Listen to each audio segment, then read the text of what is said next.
When you sit down to help your scholar read, it's very important to monitor their frustration. Now, frustration is part of the learning process. When we challenge ourselves, it can be frustrating. And that's good, it's a sign of growth. However, you want to help your child have the right amount of frustration. You see, each child has a learning zone. It's where they're feeling challenged and a little discomfort.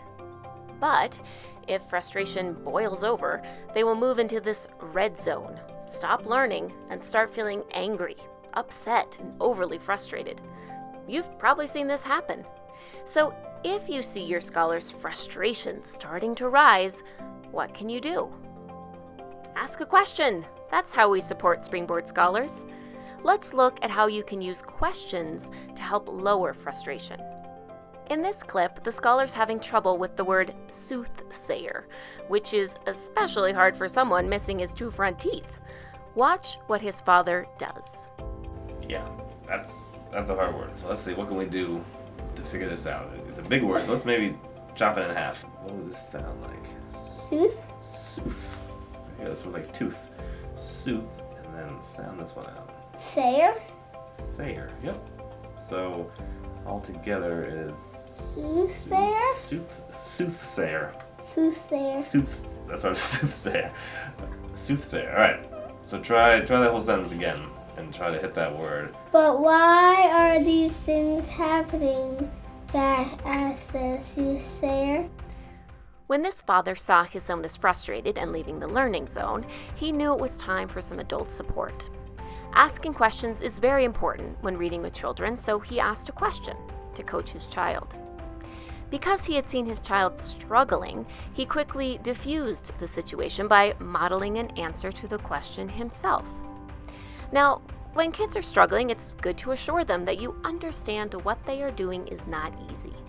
That's why this father began his question by acknowledging the difficulty. And of course, after his child had figured out the tricky word, he encouraged him to reread. Acknowledge, ask, answer, encourage rereading. Let's see those 4 steps again. In this clip, the father can see his son is having trouble reading like a storyteller. The child is forgetting to pay attention to punctuation.